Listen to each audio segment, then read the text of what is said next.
누가복음 13장을 시작해 볼게요. 네. 제목은 회개하지 아니하면 망하리라네요. 회개하지 아니하면 망하리라. 회개, 망하리라. 그러니까 예수님은 회개에 대한 걸 참 많이 가르쳐 주셨어요. 왜 회개에 대한 말씀이 나오는 거죠? 왜 회개에 대한 말씀이 나와요? 너무 타락해서. 그러니까 죄를 지었다는 거잖아요. 그러니까 제가 또 다른 얘기 하나 생각난 거 해드릴게요. 네, 아나운서가 축구 중계 방송하는 아나운서가 뭐 축구 공이 어디로 찼습니다. 누가 1번 선수 어디로 찼습니다. 이렇게 중계 방송을 들으면 그 네. 축구장 그 상황을 알 수가 있죠. 아나운서 중계를 들으면 그것처럼 그 지금 13장을 딱 보면서 제가 생각난 거예요. 예수님이 계속 회개하라는 말씀이 자꾸 나오잖아요. 그러니까 그 시대가 회개해야 될 일이 생긴 건지 계속. 그죠? 그래서 지금 그게 생각이 났어요. 그러니까 예수님이 그런 말씀 하신다는 거는 그 말씀을 받아야 되는 상황인 거잖아요, 지금. 네, 13장 시작할게요. 제목은 회개하지 아니하면 망하리라. 그때 마침 어떤 두어 사람이 예수님께 왔어요. 그리고 뭘 예수님께 말을 하는 거예요. 내용을 들어보니까 예수님 저 빌라도가요. 어떤 갈릴리 사람들의 피를 그 사람들 재물에 섞은 일로 그런 일이 있었어요. 이러면서 예수님께 와서 막 말을 하는 거예요. 그랬더니 2절 예수님이 대답하십니다. 야 너희들 이 갈릴리 사람들이 이렇게 해를 받는 게 다른 모든 갈릴리 사람들보다 더 죄가 많은 줄 아느냐? 34 너에게 이르노니 아니라 너희도 만일 회개하지 아니하면 다 이와 같이 망하리라. 자, 한 가지 비유를 더 말씀하십니다. 4절. 또 그때 이런 사고가 있었나 보죠. 실로암에서 망대가 무너져서 치어 죽은 18사람이 있는데 그 망대가 무너져서 망대에 치여 죽은 18사람, 그 사람이 예루살렘에 거한 다른 모든 사람보다 죄가 더 많은 줄 아느냐? 그게 아니다. 5절, 그게 아니다. 너희도 만일 회개하지 아니하면 이와 같이 망하리라. 자, 그러니까 이게 지금 13장 1절에 보면은 어떤 상황이에요? 그 갈릴리 사람들의 피를 이게 그 구약시대 때는 동물들을 잡아서 동물의 피로 제사를 지낸단 말이에요. 근데 사람들이 이 빌라도가 뭘 하는데 이 갈릴리 사람의 피를 그들의 재물에 섞은 일 거기다 갖다 섞었대요. 그러니까 이 갈릴리 사람들은 굉장히 뭐 억울함을 당했든지 무슨 해를 받은 거겠죠. 자기의 피가 그 재물에 섞어진 거예요. 그런 상황을 가지고 와서 예수님께 말을 한 거예요. 그랬더니 예수님이 너희들 생각하기에 그러면 저 좀 봐봐요. 이제 저를 봐요, 여러분. 우리 좀 편안하게 하고 이 상황을 좀 들어보자고요. 예수님 말씀에 너희들 이 갈릴리 사람들이 이렇게 해악을 받고 이렇게 핍박을 받고 이렇게 해를 당하는 이게 이 사람들이 죄가 많아서 그럴 것 같아? 이 사람들이 다른 갈릴리 사람보다 이 사람들이 죄가 많아서 그럴까? 아니라는 거예요. 아니다. 자, 두 번째 이야기. 저 실로암 망대가 무너져서 18명이 치여 죽었는데 저 18명 저렇게 망대에 무너져 죽은 거 저 사람들 여기 어디라고 했어? 예루살렘이라고 그랬나요? 예루살렘에 거하는 다른 사람보다 이 사람들이 죄가 많아서 이렇게 망대가 무너져서 죽은 것 같아? 이렇게 물어보셨어요. 정답은 이 사람들이 죄가 많아서 그런 게 아니다 이거예요. 그러면서 예수님 결론은 너희도 만일 회개하지 아니하면 이와 같이 망하리라 그랬어요. 그래서 제가 이게 도대체 이게 무슨 말씀일까요, 여러분? 그러니까 이 갈릴리 사람들이 해를 받는 거는 죄가 많아서 그런 거 아니에요? 18명은 망대가 무너져서 죽었대요. 이 사람들은 이 예루살렘 사람들 죄가 많아서 그 무너져서 죽은 거 아닌가요? 그래서 저 이게 무슨 말씀일까? 근데 깨달아지는 게 있더라고요. 생각나는 말씀이 하나 있더라고요. 그러니까 우리들 생각에는 저 사람들은 죄가 많아서 그렇구나라고 한다는 거예요. 근데 예수님은 그게 아니다. 그게 아니다. 너희도 회개하지 않으면 이렇게 망한다 이 얘기거든요. 자, 선생님 말씀 중에 뭐가 있었냐면 잘 들어봐요. 죄가 많은 사람이 있어요. 자, 그럼 이 사람은 잘 들어요. 죄가 많은 사람이 있어요. 그럼 이 사람은 천국을 갈까요? 못 갈까요? 못 가죠. 못 가요. 그런데 천국 갈 수 있는 방법이 있어요. 죄가 많은데 천국 가려면 어떻게 하면 돼요? 회개하면 된다 그랬어요. 음, 자, 그런데 또 봐봐요. 이 사람은 죄가 아주 조금 있어요. 죄가 조금. 죄가 조금 있는 거예요. 그럼 이 사람은 천국을 갈까요? 지옥을 갈까요? 지옥? 지옥. 그렇죠. 죄가 조금 있으면, 자, 천국은 완전해야 가거든요. 음, 그러니까 죄가 조금이라도 있으면 천국을 못 가요. 지옥을 간다 그랬어요. 그러니까 제가 너무 놀라웠던 말씀이 선생님이 천국을, 천국을 죄가 없는 사람이 가는 게 아니라 회개하는 사람이 천국을 간대요. 음, 그러니까 죄가 많고 적고 이게 문제가 아니라 회개하는 게 문제예요. 회개를 하느냐 안 하느냐. 죄가 작다고 해서 자기가 지옥을 안 가는 게 아니에요. 죄가 작아서 나는 지옥을 안 가나 보다. 그게 아니라니까요. 죄가 작아도 회개를 안 하면 그 죄 때문에 지옥을 간다고요. 그래서 제가 이 말씀을 옛날에 듣고 너무 놀라요. 아, 그렇구나. 죄가 많은 게 문제가 아니라 뭐가 문제다? 회개를 하느냐 안 하느냐가 문제인 거예요. 음, 그래서 이사야 선지자도 하나님 말씀하시기를 네 죄가 아무리 주홍같이 붉어도 하나님이 네 죄를 하얗게 만들어줄 수 있다 그랬어요. 어떻게? 회개하면. 회개하면. 자, 근데 여기서 중요한 게 있어요, 여러분. 회개라고 하는 게 뭐예요? 회개? 회개는 어떻게 해요? 말로 회개, 하나님 나 잘못했어요. 그럼 회개예요? 내가 막 회개 편지 쓰면 그게 회개예요? 그러니까 회개라고 하는 것은 우리 지난번에 그 누가복음 7장인가? 그 머리털로 예수님 향유옥합 발 씻어드린 그 여인이 죄사함을 받았다 그랬잖아요. 그래서 그게 너무 중요한 장면이에요. 누가복음 7장이. 내가 회개가 됐는지 안 됐는지 어떻게 알아요? 내가 편지를 썼어? 회개가 됐나? 내가 기도했어. 하나님 나 잘못했습니다라고 막 소리 질러 기도했어. 그럼 회개가 된 거예요? 회개가 됐는지 안 됐는지는 어떻게 알아요? 회개는 회개는 보낸 자를 깨닫고 그 말씀대로 살고 말씀에 완전하게 살 때 그게 회개예요. 그러니까 회개라고 하는 것은 말로 해서 회개가 되는 게 아니에요. 우리 얼마나 이런 사람 많은지 알아요? 회개 편지 맨날 써. 그러면 메시아는 예수님이 항상 용서해 줬다 그래요. 그러면서 예수님은 항상 말씀하세요. 너의 죄가 없어졌으니 그 다음 말씀이지. 다시는 죄를 짓지 마라 이렇게 말씀하시거든요. 근데 사람들은 회개를 한다고 해요. 기도를 합니다. 편지를 써요. 회개를 해요. 그 다음에 또 죄를 져요. 그럼 그거 회개가 된 거예요? 안 된 거예요? 회개가 안 된 거예요. 그래서 회개라고 하는 것은 말로도 마음으로도 회개를 하는데 행실이 완전해져야 돼요. 그게 완전한 회개예요. 완전한 회개예요. 자, 그리고 회개 중에 중요한 게 있어요. 회개가 저는 이 말씀에 너무 쇼킹하게 또 놀랐던 말씀이 하나 있었어요. 회개가 그 노아 시대 때 있잖아요.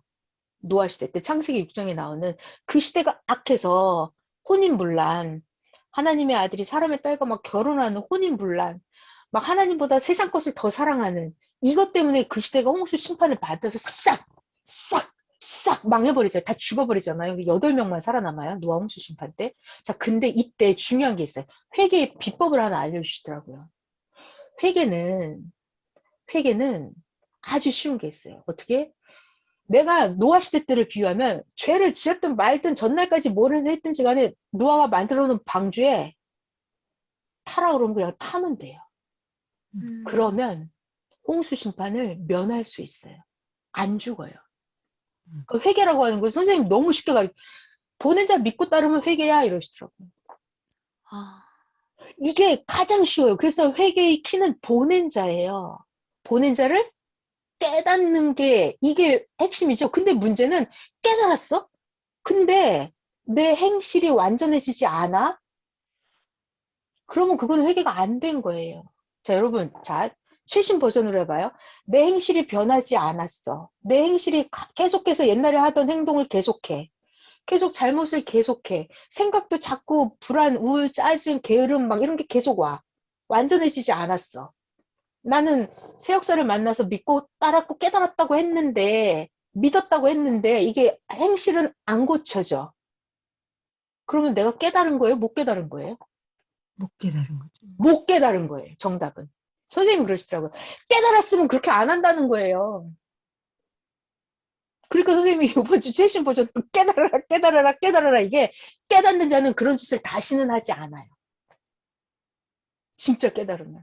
근데 못 깨달았기 때문에 계속 이상한 짓 하는 거고 계속 섭리 들락날락거리고 들락날락거리고 들락날락거리고 선생님 그러시더라고. 진짜 깨달은 자는 절대로 안 나간대. 절대로 안 나간대. 진짜 깨달았는데 방주에 탔는데 또 나가보겠어요? 물이 넘치나 안 넘치나 방주에서 내려서 나가서 물에 빠져서 풍덩풍덩 해봐야 되겠어요? 저기 나가면 빠지겠구나. 온 천하가 물에 잠겼구나. 이걸 깨달았는데 거기 방주에서 나가겠어요 또?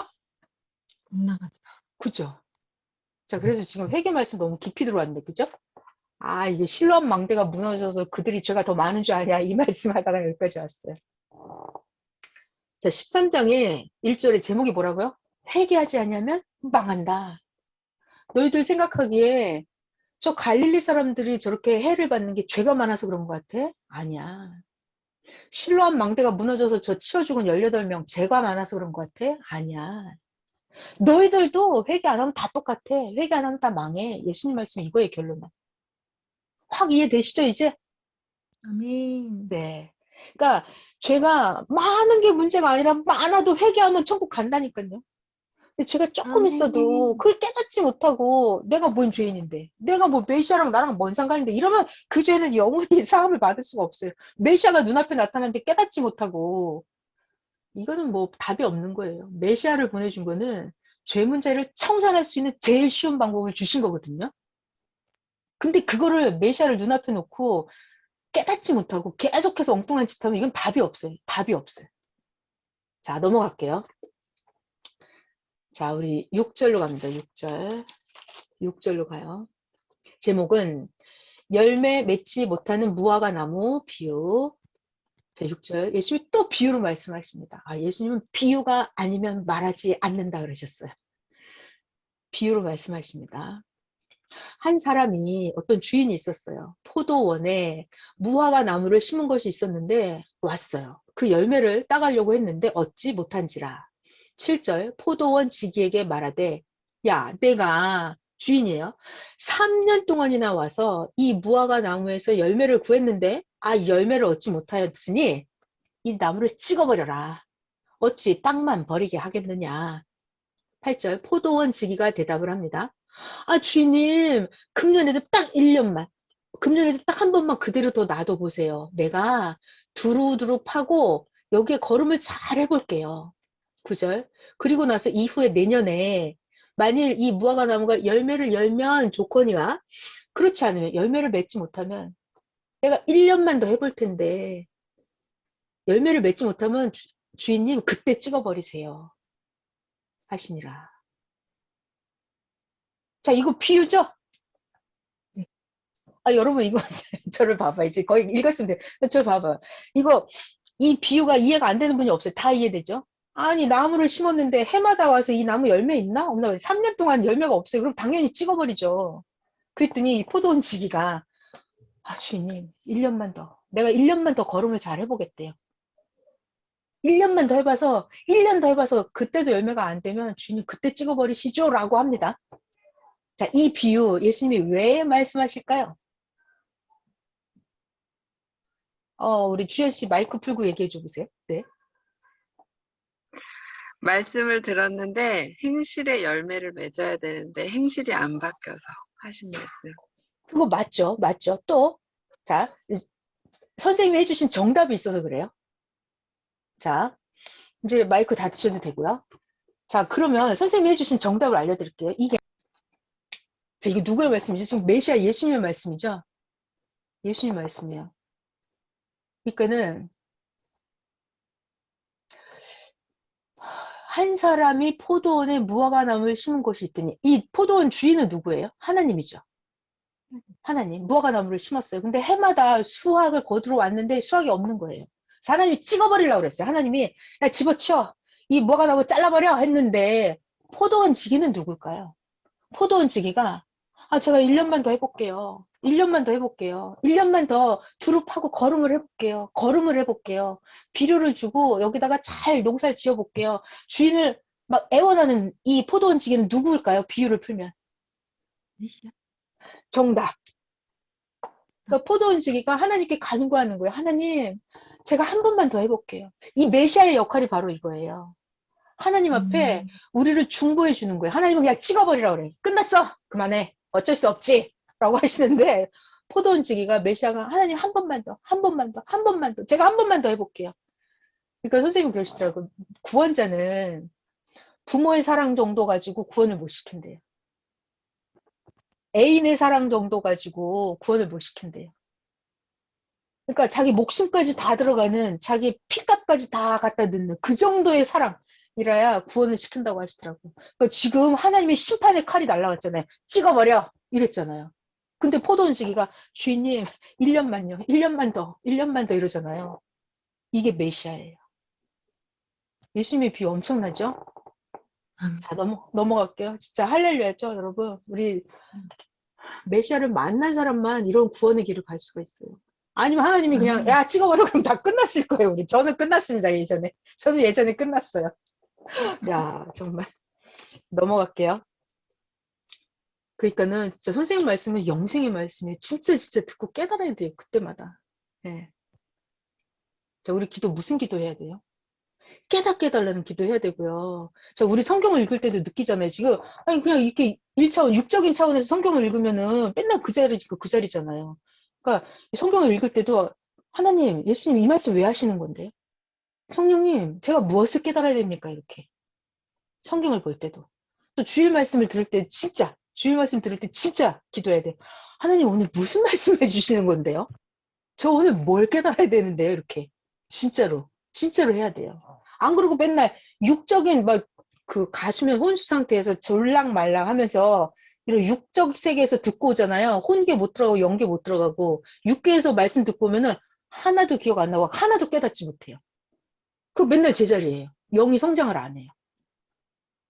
자, 넘어갈게요. 우리 10절 갈게요. 10절. 제목은 안식일에 꼬부라진 여자를 고치시다. 10절.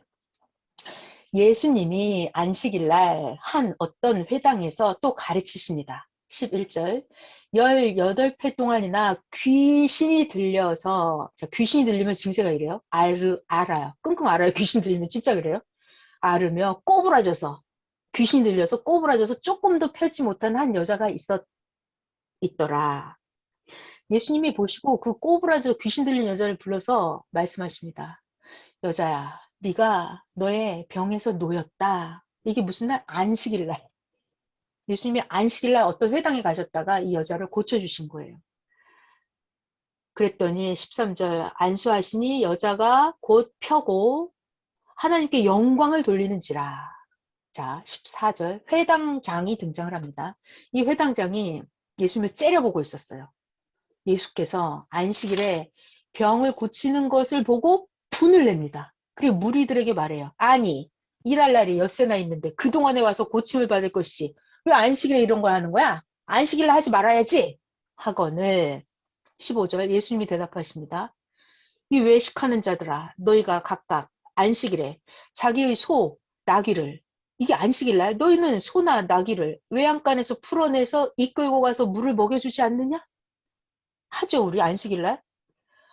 16 그러면 18회 동안이나 사탄에게 꽁꽁 묶여서 매여 있는 바 된 이 아브라함의 딸을 내가 안식일날 이 사탄의 매임에서 풀어주는 것이 합당하지 아니하냐. 정말 멋지죠. 메시아의 말씀이에요. 아니 너희들 소나 양 안식일날 끌어다 물 먹이잖아. 내가 이 여자 18년 동안이나 사탄에게 매여 있었는데 안식일날 풀어주는 게 왜 어디가 뭐 잘못됐어? 17절 예수님께서 이 말씀을 하심에 그 모든 반대하는 자들은 부끄러워했어요. 할 말이 없잖아요. 근데 온 무리는 예수님이 하시는 모든 영광스러운 일을 기뻐하니라. 자, 여기 기쁨이 나왔네. 기쁨. 기쁨의 근본, 기쁨의 본체는 어디서 온다 그랬어요? 예수님이 하시는 거는 기쁨의 본체예요. 기쁨의 근본이에요. 왠 줄 알아요? 하나님이 메시아가 우리들에게 주시는 건 기쁨의 근본이거든요. 왜? 우리의 영혼을 살리는 거라 그래요. 영원한 기쁨이라서. 메시아가 우리에게 주는 기쁨은 육적인 기쁨, 가다가 사라지는 기쁨이 아니에요. 시간이 가면 갈수록 없어지는 그런 기쁨이 아니에요. 야, 너무 멋지다. 그러니까 이게 우리가 요번 주에 기쁨에 대한 말씀을 배웠잖아요. 그 성경을 보니까 계속 기뻐했다, 기뻐했다, 기뻐했다만 보이는 거예요. 그래서 주일 말씀을 딱 선포하잖아요. 그러면 성경이 보이는 게 차원이 또 올라가요. 아까도 그 하나님이 우리에게 주시는 걸 기뻐한다. 그 성경 구절이 나오잖아요. 예전에는 내가 기뻐한다는 단어에 꽂히지 않았어요. 이번 주에는 계속 성경에 기뻐한다는 단어만 보이는 거예요. 아멘. 네, 그래서 하나님이 영원한 기쁨이고 기쁨의 본체다 그랬어요. 그리고 기쁨의 시작은 어디서 온다 그랬냐면, 기쁨의 시작은, 자, 이들은 지금, 자, 이 18회 동안이나 사탄에게 매인바되어 있다가 풀림을 받은 이 여인은 이제 기쁨이 시작이 된 거죠. 기쁨. 기쁨의 시작은 어디서 온다고 말씀하셨냐면, 하나님과 메시아와 생각이 일체될 때 그때 기쁨이 시작된다 그랬어요. 기쁨의 시작. 기쁨의 본체는 누구다? 하나님 메시아가 기쁨의 본체죠. 자, 기쁨에 대한 말씀 생각난 거 해드릴게요. 기쁨은 두 가지 기쁨이 있다 그랬어요. 자체 기쁨이 있고 상대로부터 오는 기쁨이 있다 그랬죠. 근데 자체 기쁨은 자기가 그냥 기쁜 거예요. 근데 상대로 오는 기쁨이 두 가지가 있더라고요. 사람에게서 오는 기쁨이 있고 하나님으로부터 오는 기쁨이 있고. 어마어마하지 않아요? 어떤 기쁨을 우리는 받아야 돼요? 하나님으로부터 오는 기쁨. 이게 영원한 기쁨이잖아요. 영원한 기쁨. 이 영원한 기쁨. 이건 하나님이 주시는, 우리에게 주시는 축복이다 그랬어요. 그래서 이 기쁨도요, 하나님이 허락하지 않으면 나에게 기쁨이 사라져요. 내가 뭐든 먹고 마시고 누리고 이것들 있잖아요. 전부 다 하나님이 나에게 허락하셔야 그 기쁨이, 즐거움, 행복이 옵니다. 진실로, 진실로. 그러니까 하나님과 일체될 때 그때 기쁨의 시작이다 그랬어요. 하나님과 생각이 일체되는 거예요. 기쁨. 자, 이 18회 동안이나 사탄에게 매여 있다가 풀린 이 여인은 진짜 기쁨이 이제 매일 시작이 돼서 매일 영원한 기쁨으로 가겠어요. 메시아와 일치되면. 자, 17절 넘어갔구나. 17절 끝났네요. 자, 18절 넘어가요. 그 다음 말씀은 겨자씨와 누룩을 비유해 주십니다. 또 비유 나오네. 아, 예수님 메시아는 비유가 아니면 말씀하지 않는다 그랬어요. 아, 우리 누가복음 안 했으면 큰일 날 뻔했네요. 요한복음으로 건너뛰었더라면 큰일 날 뻔했네. 아, 진짜. 자, 18절. 예수님이 또 말씀해 주십니다. 자, 여러분, 메시아의 말씀은 진짜 신비한 말씀이에요. 메시아가 가르쳐 주십니다. 야, 하나님 나라가 무엇과 같은 줄 알아? 내가 하나님 나라를 무엇으로 비유할 거냐면, 19절. 마치 하나님 나라는 사람이 자기 채소밭에 갖다 심은 겨자씨 하나와 같으니, 이 겨자씨가 점점 자라서 나무가 되어서 겨자 나무가 됐나 보죠. 공중의 새들이 그 가지에 깃들였느니라. 지금 이게 무슨 비유라고요? 하나님의 나라. 자, 두 번째 20절 또 이르시되 하나님의 나라를 내가 무엇으로 비유할까? 무엇이라고 비교해 줄까?